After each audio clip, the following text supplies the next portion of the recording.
마지막 때 세 가지 미혹의 루트, 우리를 마지막 때에 잘못된 길로 인도하는 사단의 세 가지 전략에 대해서 지금 나누고 있는데, 지난 시간에는 방금 영상에서 보셨듯이 거짓 예언, 영웅적인 현상이지만 하나님께로부터 온 영의 말씀이 아니라 사단의 미혹으로 인한 잘못된 거짓 예언에 대해서 나눴습니다.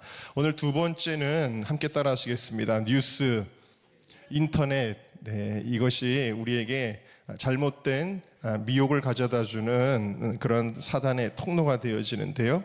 자, 오늘 말씀의 2절 말씀 다시 한번 보시면, 혹 영으로나 혹 말로나, 두 번째는 말이라 그랬어요. 여기 말로나라는 말은 헬라어로 로구라고 합니다. 로구라는 말은 뭐냐면 어떤 사람들을 통해 전달된 내용이에요. 그래서 NIV 영어 성경에는 리포트라고 되어져 있습니다. 기자가 누구와 취재하고 나서 그것을 리포트하죠. 뉴스를 말하는 것입니다. 정보를 가리키는 것이죠. 그래서 어떤 사람들이 바울이 이야기하지 않았는데도 불구하고 내가 바울을 만났어, 그리고 바울이 이렇게 이야기를 하더라 라는 이야기를 하고 다녔다라는 거예요. 데살로니가 교회 성도들은 바울이 말한 것을 하나님의 말씀으로 인정하였기 때문에 바울이 이야기했다라고 말하는 이 거짓말하는 사람들의 이야기를 듣고 요동하기도 하고 흔들리기 하였다는 것입니다. 그래서 사단은 오늘날에도 마찬가지로 이런 정보, 뉴스를 통해서 사람들을 미혹한다라는 것을 우리가 깨달을 수 있는 것이죠. 여러분, 뉴스를 장악하면 사람들의 생각을 장악할 수가 있습니다. 그래서 권력을 가진 사람들은 뭘 갖고 있기를 원하냐면 뉴스를 갖고 있기를 원해요. 뉴스를 장악하기를 원하는 것입니다. 어떤 성향의 정부이든지 마찬가지로 이 뉴스를 장악하면 내가 사람들의 생각과 마음을 조종할 수 있다라고 생각을 하는 것이죠. 그래서 사단이 역사하는 영역 중에 하나가 바로 이 뉴스 혹은 이러한 정보들이 돌아다니는 인터넷의 공간이다라는 것입니다. 여러분, 이 세상 사람들이 기독교에 대해서 많은 오해를 가지고 있고 교회를 미워하고 예수 믿는 사람들을 굉장히 미워하는 경향이 있습니다. 이거 우리나라뿐만 아니라 전 세계적으로 일어나는 일들이지요.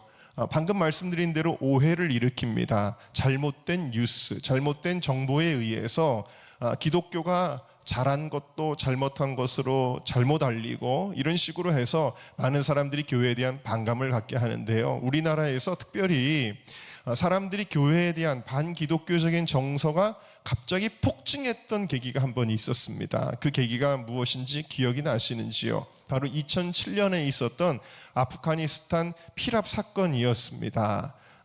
지금도 아프가니스탄에서 많은 일들이 일어나고 있습니다만 2007년에 아프가니스탄에서 굉장히 큰 사건 하나가 있었는데, 샘물교회의 봉사단이 무장단체인 탈레반에 납치가 돼서 여러 가지 어려움을 겪었던 그런 일들이었죠. 그런데 이때 많은 사람들이 어떻게 생각을 했냐면, 정부에서 가지 말라고 한 금지한 나라에 이 예수 믿는 사람들이 정말 제정신을 가지고 있지 않아가지고 법을 어기고 그 나라에 들어갔다. 그래서 무리하게 선교 활동을 하다가 그래서 사람들의 그 문제를 일으키고 그 사람들 빼오느라고 나랏돈이 들고 이런 식으로 정보가 쫙 퍼져나가게 되었습니다. 실제로 이 당시에 이 정보가 처음 퍼져나간 것은 그 당시에 많은 인터넷 유저들이 사용했던 DC 인사이드라고 하는 사이트에서부터 이 정보가 퍼져나가기 시작했고, 그 다음에 모든 뉴스를 다 장악을 해버렸어요.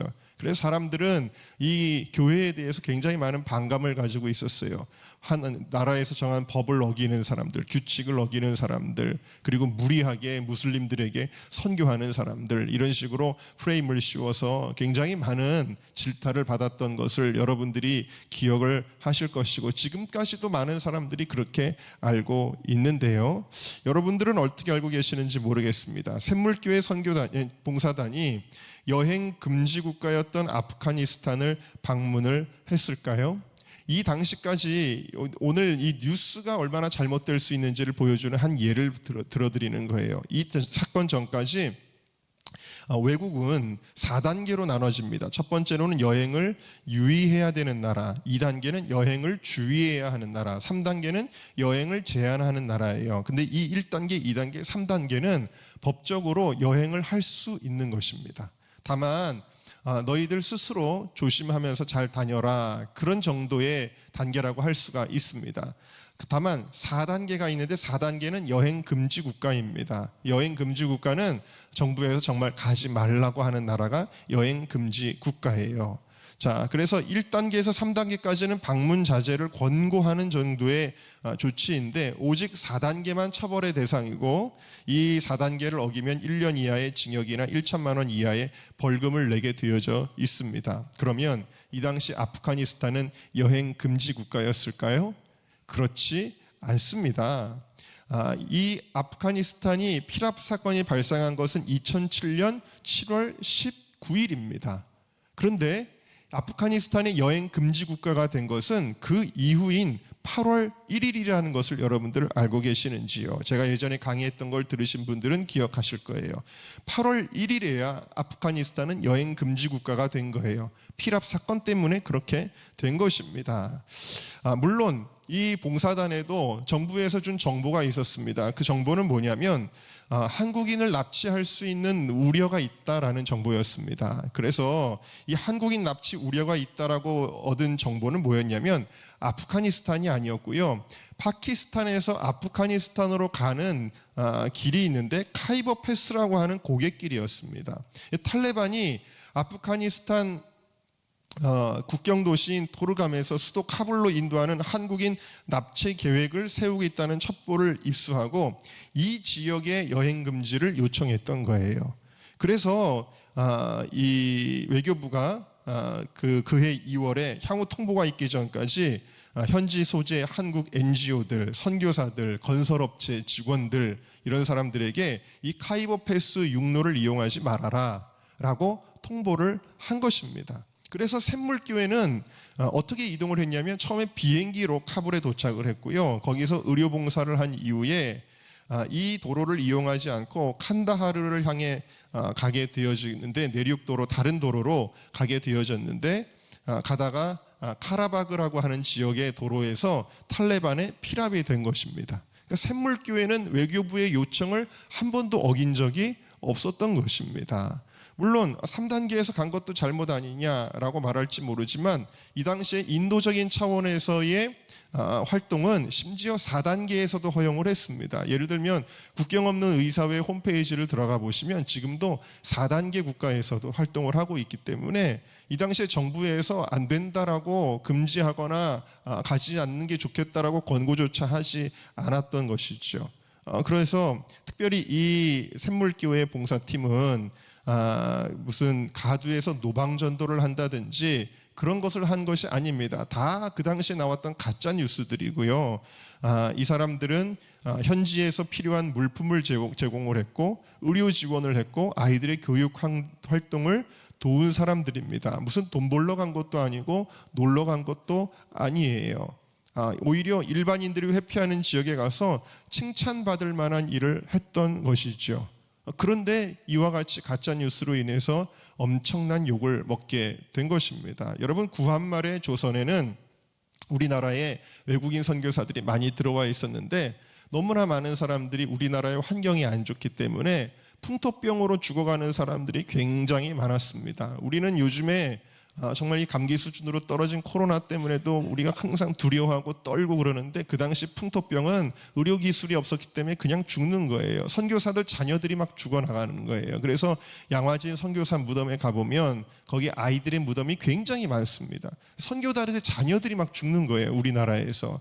이런데 또 적응이 되어 있지 않기 때문에. 그래서 풍토병이 너무 심해지니까 미국이나 캐나다나 이런 본국에서 선교부에서 선교사들 다 들어와라, 거기서 활동하면 안 된다, 너희들 다 죽는다, 그래가지고 다 들어오라 그랬습니다. 근데 이때 선교사들이 이 선교국에서 들어오라고 하는 본국의 소환 명령을 어깁니다. 우리는 이 불쌍한 사람들, 이 가난한 사람들, 이 병들어가는 조선인들을 두고 돌아갈 수가 없습니다.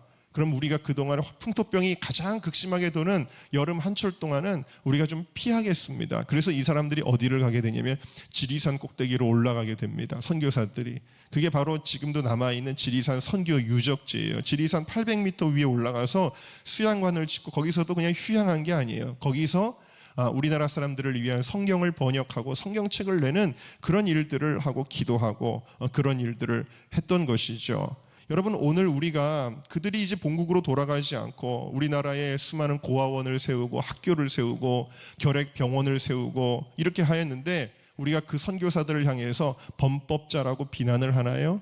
그렇지 않습니다. 그런데 이러한 왜곡된 시선으로 일어난 사건을 바라보게 하니까 사람들이 가서 칭찬받아야 되는 사람들을 엄청나게 비난하고 교회를 욕하는 일들이 일어나게 되어졌습니다. 모든 SNS와 언론들이 총동원되어 가짜뉴스를 뿌려댔기 때문이지요.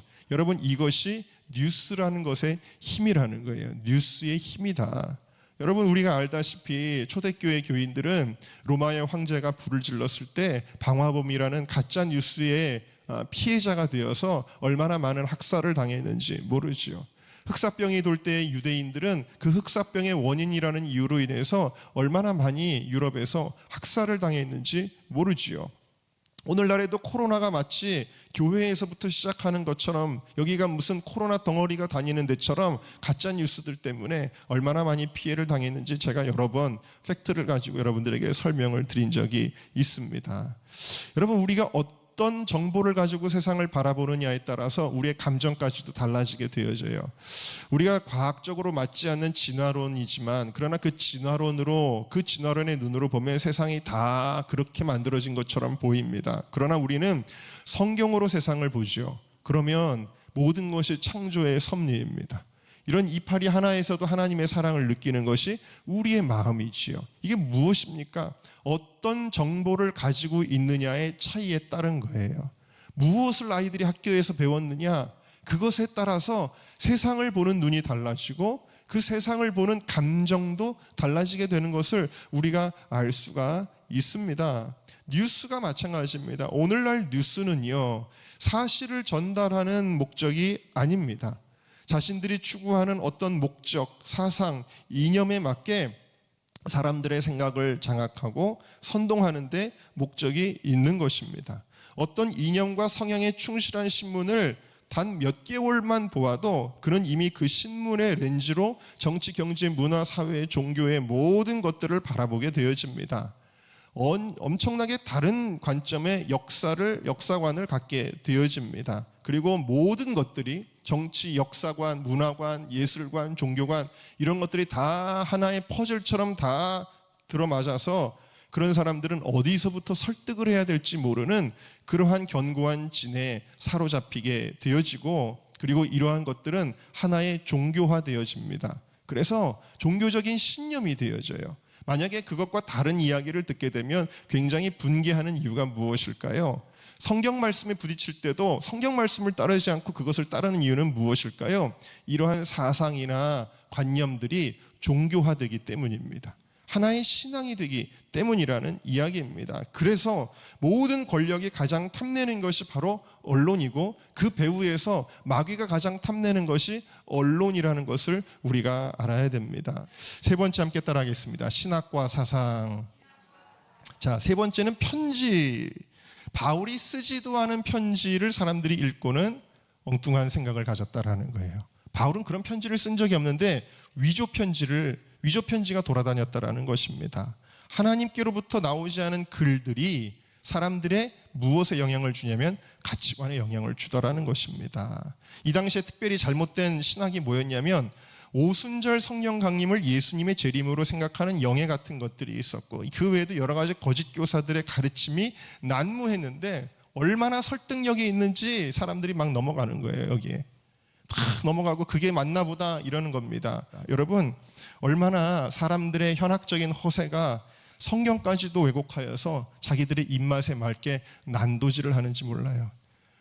예수님을 사회주의자라고 말하고 사람들이 그것을 휩쓸려가고 많은 그 청년들 아카데미 같은 거 보면은 다 이러한 사상, 기독교는 사회주의다, 초대교회는 공산주의다, 이런 식으로 가르치면서 우리가 오늘 그거를 추구해야 된다, 기독교인들이 오히려 그걸 추구해야 된다, 이렇게 청년들을 가르쳐가지고 수많은 청년들이 그렇게 길러져 나가는 걸 볼 때 얼마나 마음이 안 좋은지 모릅니다.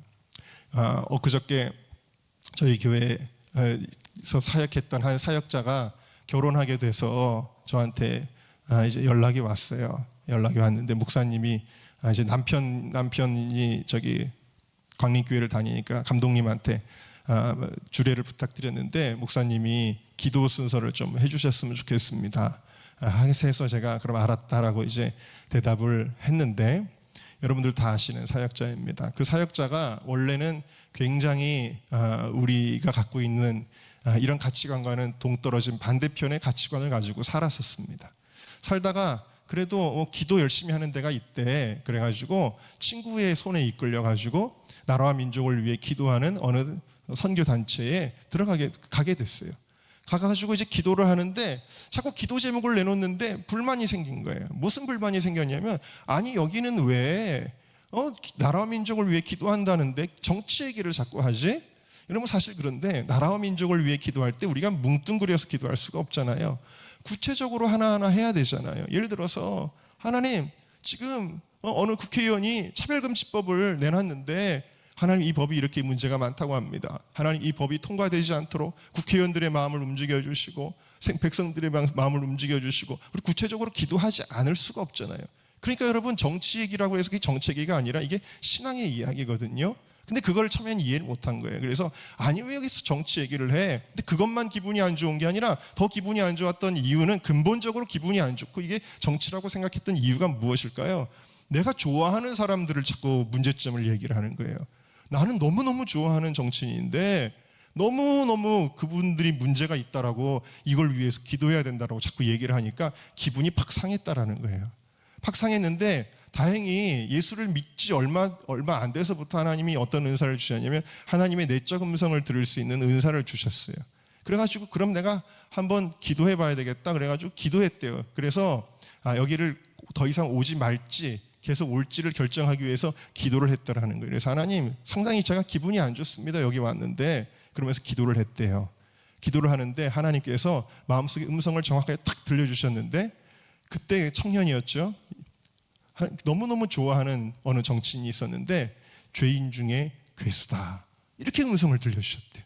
깜짝 놀란 거예요. 너무너무 훌륭한 분 아닌가요? 너무너무 저는 존경하는데요. 근데 죄인 중에 괴수다라는 음성을 들었다는 거예요. 그래서 그래?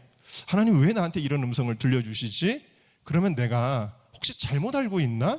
그래가지고 계속해서 그 기도 모임을 참석하면서 거기서 여러 가지를 배우게 됐는데 하나부터 10까지 모든 것들이 새로워지기 시작했다는 거예요. 아, 내가 잘못 알고 있었구나. 내가 잘못 알고 있었구나. 그러면서 여러 가지 어둠의 실체들, 영적인 어둠의 실체들을 새롭게 알게 되었고, 그래서 지금까지도 중보기도의 사명을 감당하고 있다라는 이야기를 한 적이 있습니다. 우리 교회에서도 한번 간증을 한 적이 있는 것 같아요. 여러분 사도행전 19장에 보면 바울이 에베소에 가서 말씀을 전합니다. 회당에 들어가서 말씀을 전하는데 이 에베소는 어떤 곳이었냐면 이방 철학이 가장 극심했던 곳이 이 에베소였습니다.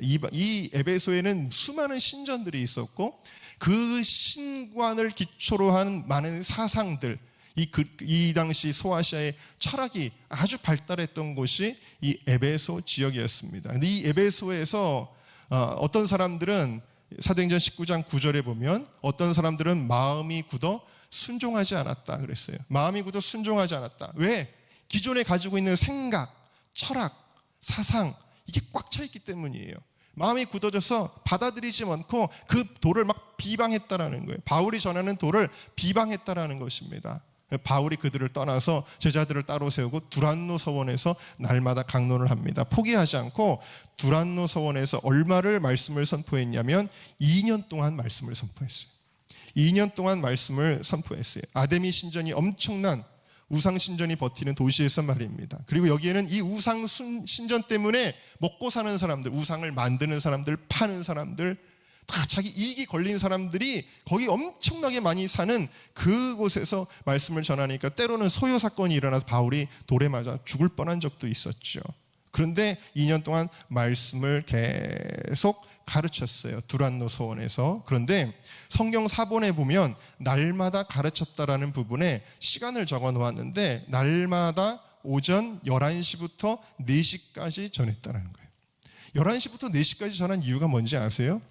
이 지역이 너무 덥기 때문에 사람들이 언제 일하냐면, 일하는 근무 시간이 언제냐면 아침 새벽부터 11시까지. 그리고 낮에는 더워서 일을 할 수 없으니까 그냥 낮잠을 자든지 쉬는 거예요. 그리고 4시부터 다시 저녁까지 일을 하는 것입니다. 그러니까 사람들에게는 어떻게 보면은 꼭 쉬어야 되는 시간이 11시부터 4시까지였어요. 반드시 쉬어야 되는 시간이 11시부터 4시까지였는데, 그런데 보통 사람들이 쉬는 이 시간에 이 가장 힘든 시간이죠. 근데 두란노 서원에서 바울은 11시부터 4시까지 말씀을 전했습니다. 자기도 텐트 메이커였으니까 얼마나 많은 일 때문에 피곤하고 힘들었겠어요. 그런데도 말씀을 남들이 쉬는 시간에, 쉬지도 않고 남들이 쉬는 시간에 두란노 서원에서 매일같이 하나님의 말씀을 강론하고 설교를 했습니다.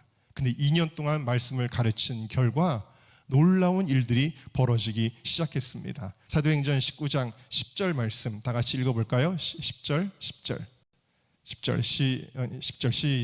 2해 동안 이같이 하니 아시아에 사는 자는 유대인이나 헬라인이나 다 주의 말씀을 듣더라.